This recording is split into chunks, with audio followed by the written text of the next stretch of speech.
I don't even know if I am ready to record.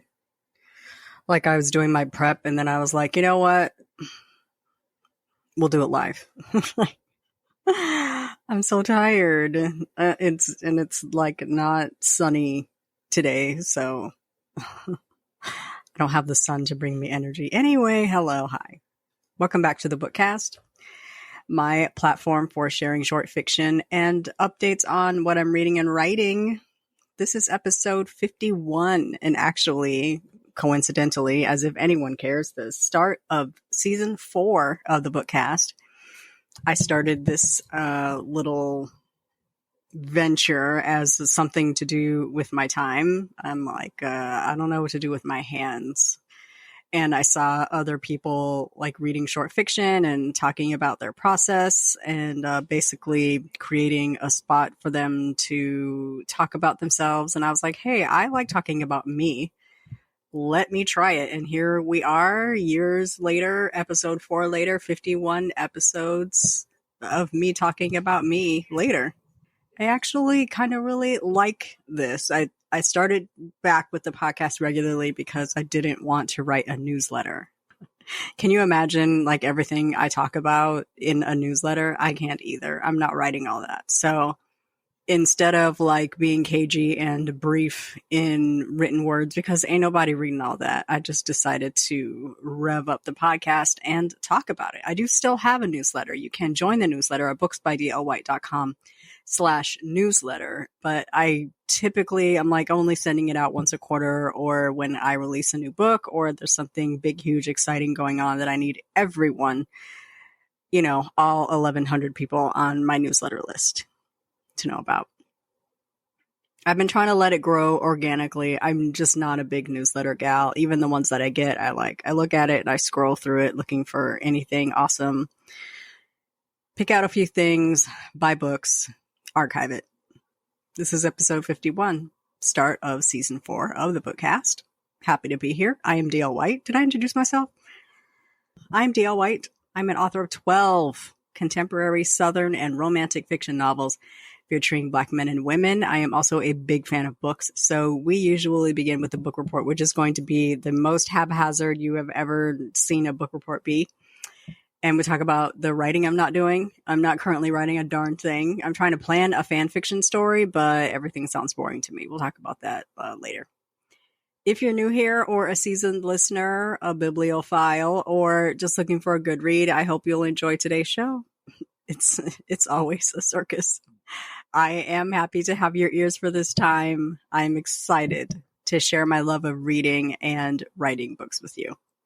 If you want to show your support for this podcast or for me as an author, please visit my support site at buymeacoffee.com/booksbydlwhite, where you can offer a one-time or recurring monthly gift. I so appreciate your support.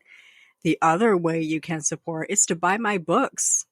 There's 12 of them. Well, there will be 12 of them. There are 11, and book 12, we'll talk about later, is on the way. So booksbydlwhite.com/books has all of the good stuff, including this week's book, The Never List. This is a romantic comedy. I absolutely love this book. Let me tell you about it. Get ready for a slow burn romance that will make you laugh and swoon. In this delightful romantic comedy, Esme Whitaker is a successful single woman with a list of things she wants to accomplish before her next birthday, and one of them is to have sex. But the man she's interested in, Trey Pettigrew, is also the one who rubs her the wrong way.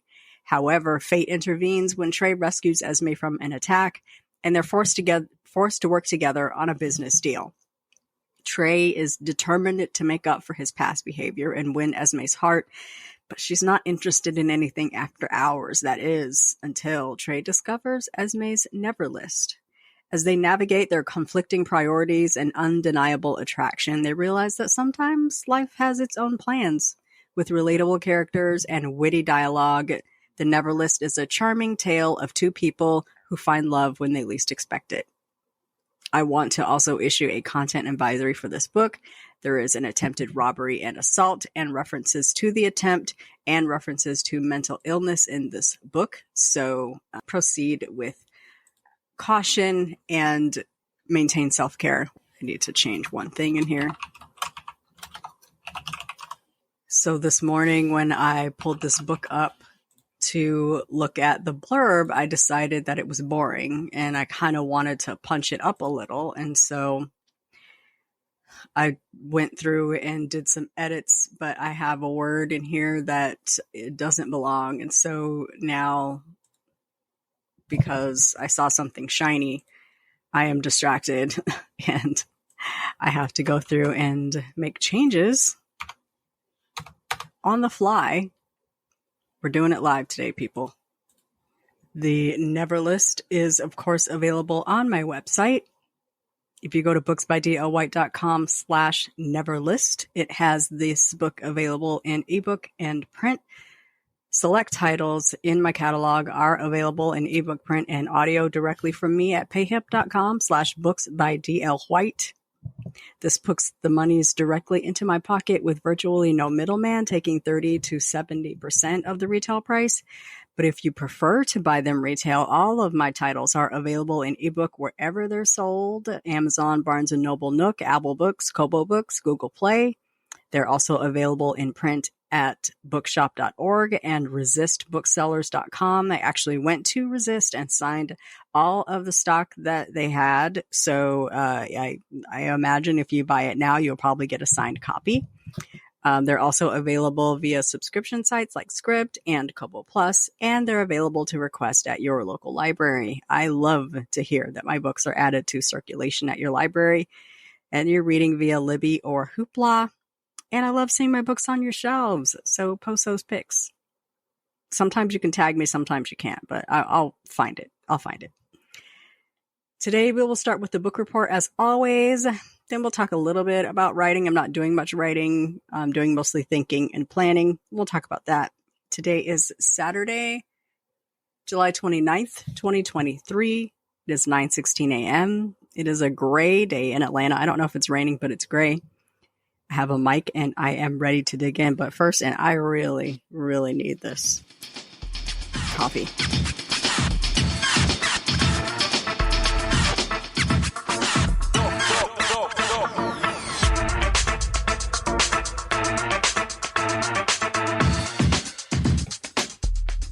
Okay. It's so hot. I need to make it like drinkable so I can take like a healthy swallow, but it's so hot. I can only get a couple of sips in the time that I allot myself to like break, breathe, reset for the next segment, etc.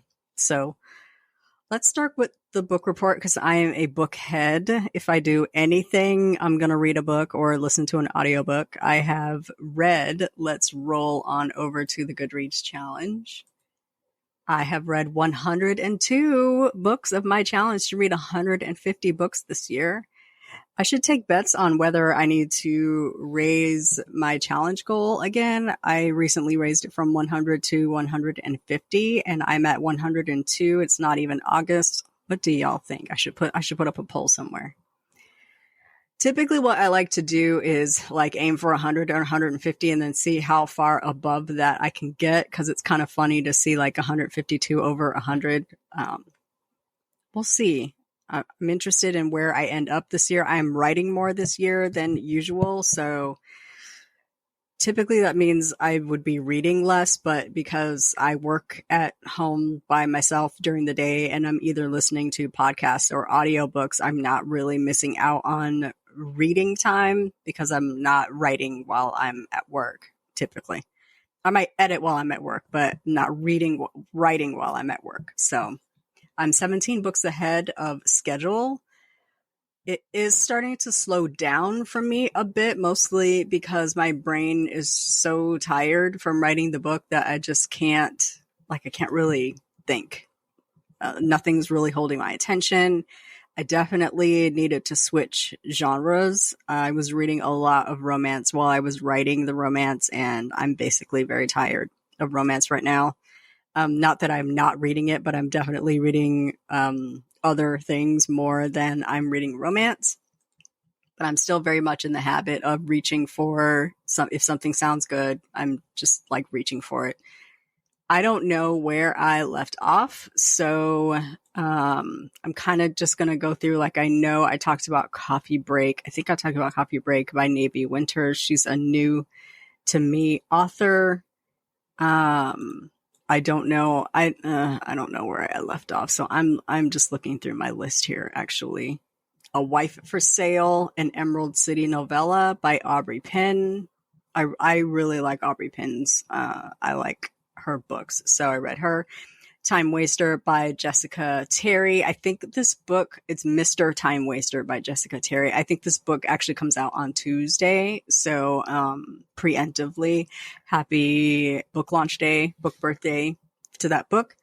Black Lace by Beverly Jenkins. I did finish this book. This is a contemporary romantic suspense featuring his fineness, who is the mayor of a city, I think it's Detroit.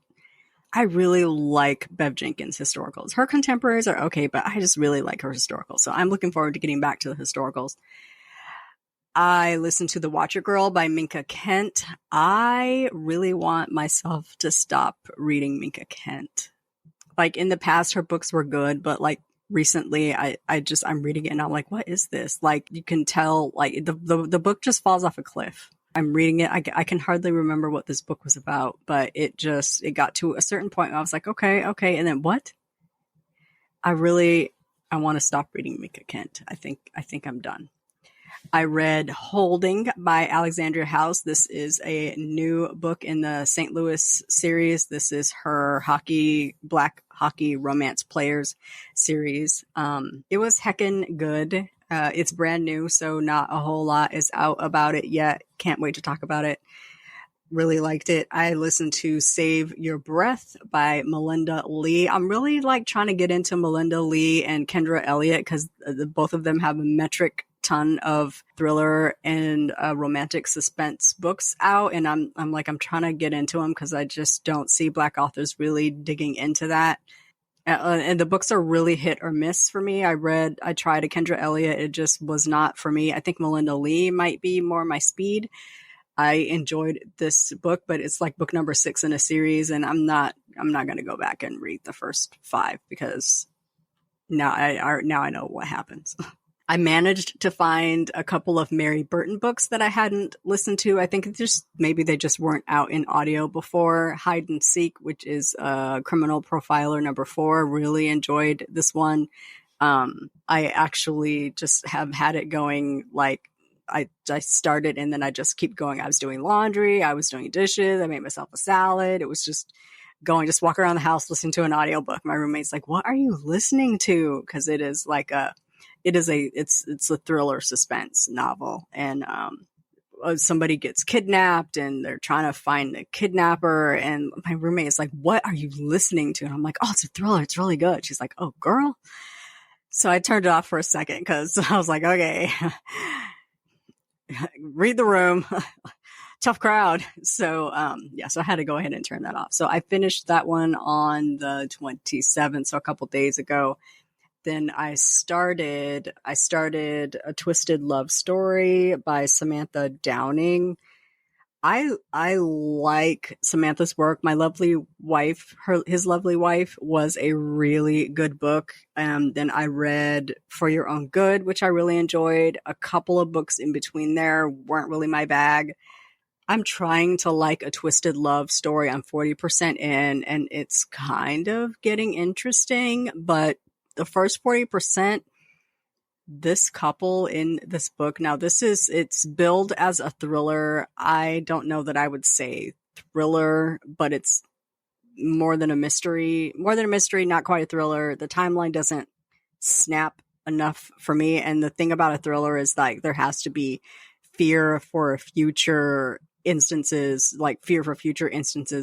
of crime. The impetus to solve the crime is that the killer will kill again. Whereas in a mystery, the killer has killed and you're trying to figure out who the killer is. That's the definition. So it's more than a mystery, and it's not as thrilling as some of your favorite thrillers. It is, the writing is good. I just don't like these. I don't like these characters. Like, I don't care about them. They can go to jail for all I care. It's just this couple that is in a really like twisted, toxic relationship. They break up and get back together and break up and get back together. But there's a secret from their past that they share. And the reason that they can't split up for good is because they have to continually make sure this secret stays covered. So yeah, so I'm 40% into a twisted love story. I have up next by Miss Jenkins, Winds of the Storm. I think this is a historical. I'm looking super quick. It is a Levesque novel. I do think it is a historical. I don't know. I think it's a historical, so hopefully I will enjoy it. That's what I'm currently reading. I know I have a bunch of stuff in my Kindle Unlimited stack to read, but I haven't started them yet. I'm not writing anything. I am trying to plan a fan fiction story.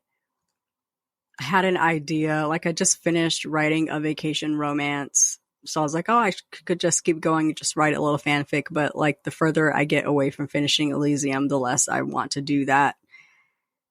I know I'd want to write something short. I want it to be fun, but I just don't know. I was trying to have something written by the 8th, which is the start of the fan fiction challenge on the NYSNC-Fiction archive, but I don't think that's going to happen. I just told myself, just chill until August 1st and then see what comes to you. And hopefully I have something to post before the end of the challenge, which is August 31st. I may extend it to October 8th. I don't know, like, so it can run for a full month, but I don't know because we have also Poptober coming up, which begins on October 17th, which is Chris Kirkpatrick's birthday. So we do our challenges based around birthdays of the men of NSYNC typically, except for like the holiday birthdays. Justin and Joey have birthdays 2 days apart in January, and typically we will do Secret Santa in December, so we don't do January challenges.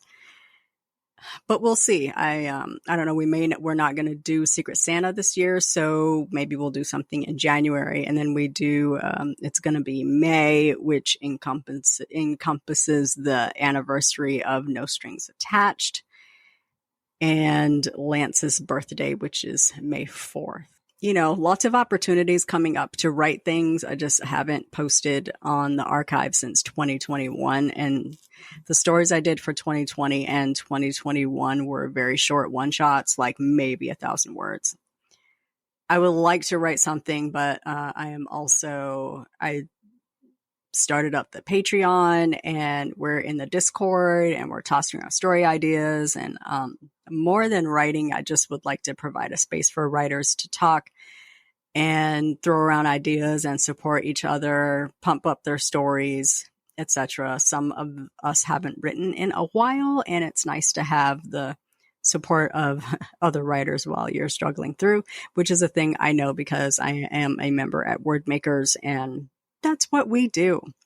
Elysium is currently officially with the editor. I sent it over yesterday. Editor is very excited to get into it. She said she might even start like immediately, which is great. I did my best to turn over a very clean copy. And I guess by clean, I mean no visible to me typos.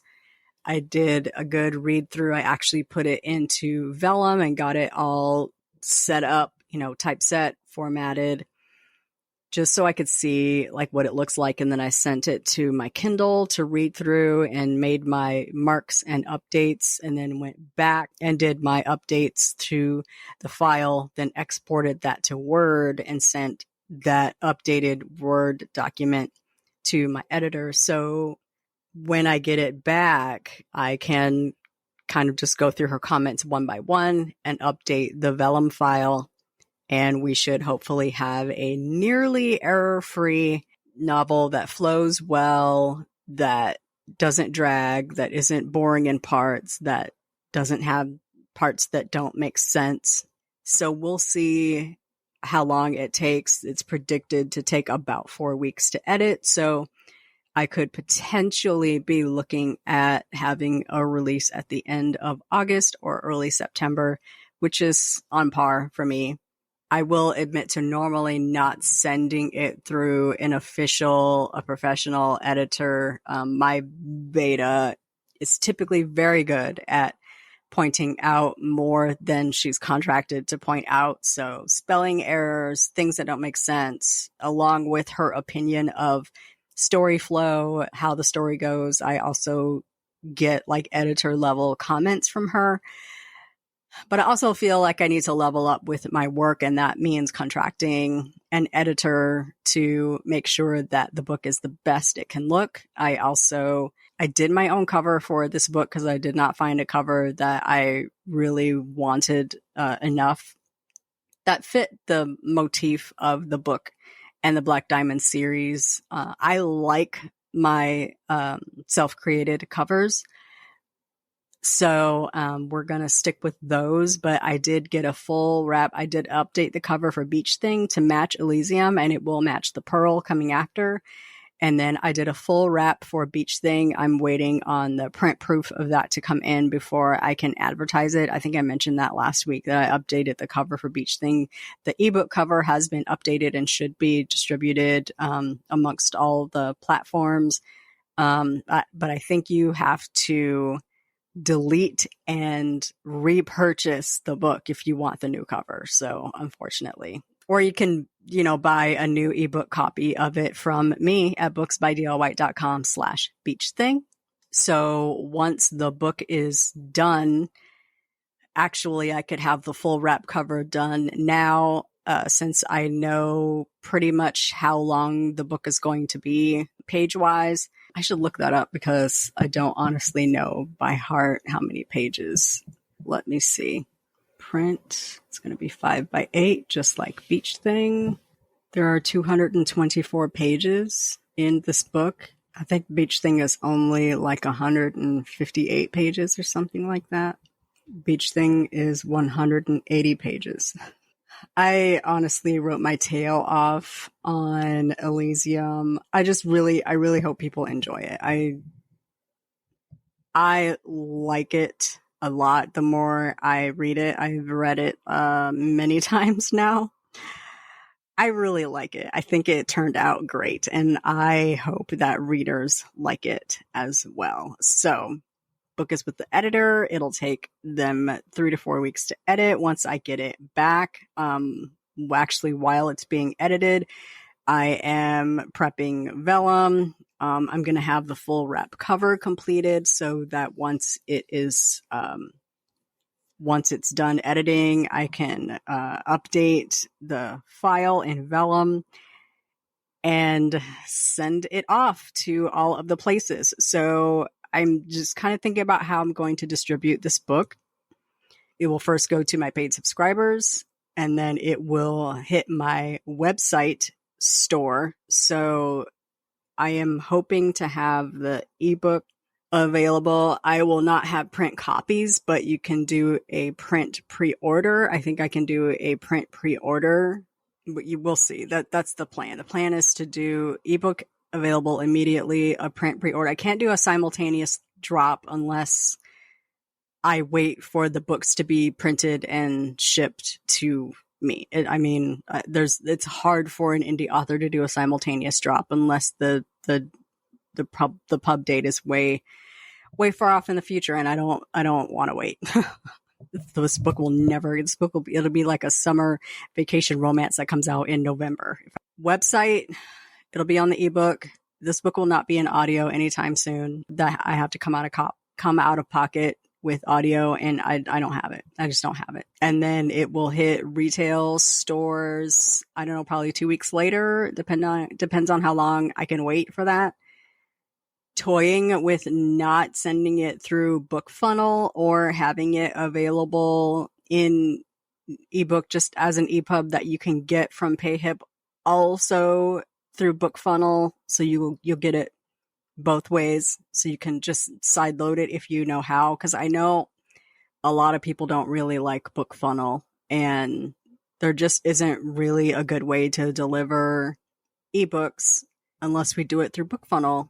If you know how to sideload, I can absolutely just have the ebook available. You can add it to your e-reader and read it that way, on whichever app you like.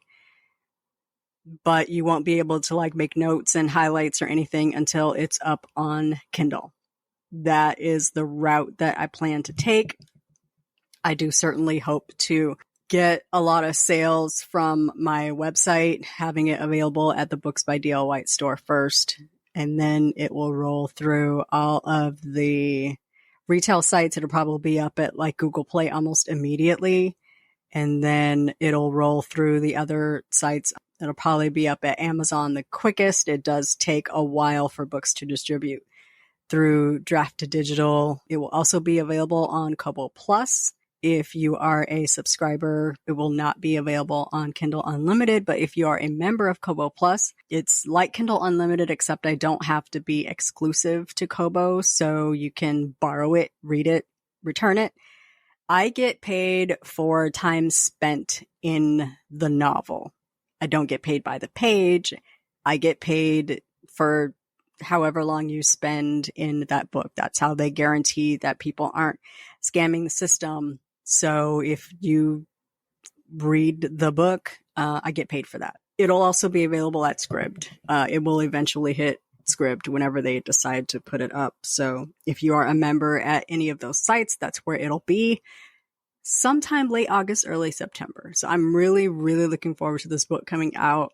I think it's a really good book, but I say that with every book because I'm very proud of my work. I don't know what else to talk about. I don't have any appearances coming up, but I was talking to Mo Flames at Indie Love, and we might put a little something together. I want to do an event out at the Vibrary, which is like a wine shop bookstore. I know there's an event coming up there that Wordmakers is doing. I don't know if I'm going, but Mo Flames and I were talking about doing a little joint project, and I'm wondering if maybe I can get my friend Nikki Blair to hop on. I don't know.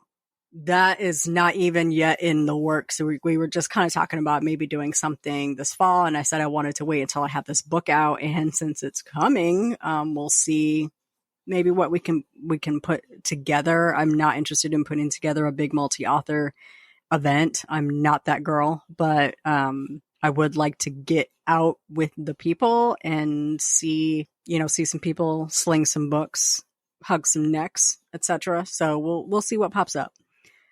I am scheduled to be at the brunch tomorrow. This weekend is the Alexandria house party. Today is the big book event. I did not get tickets to that because it was just too expensive for me. Because I know me, I will stand in a corner and be quiet and not talk to people. And it was too much money for me to not socialize the way I feel like I would need to get my money's worth. I'm just tired, man. I'm so tired. I did buy tickets to the brunch. I do plan to be there, but I'm feeling I don't feel like going anywhere lately. So if I show up, come find me. I do plan to go though. I do plan to go. I'm sure it will be a great time. I'm feeling very tired, antisocial. I don't feel like going anywhere lately. So this too shall pass. I think I'm tired and I'm burnt. I don't know what to do with my hands. I don't know how authors go from book to book to book to book. Like maybe if they stop, they know they won't get started again. And so they just keep going, because if I stop, I will most certainly stop for a while. But I also know I have my next book in the Powder Lake series on deck, and we have a 20K in 5 days coming up in September, which will kickstart that book for me. So I think my new process has been just take the longest, laziest break possible between books, because we're going to do 20K in 5 days once a quarter. And that is the start of the next book for me. I get like a good, 19, 18, 20K into a book. And I have to get a head start, which I have.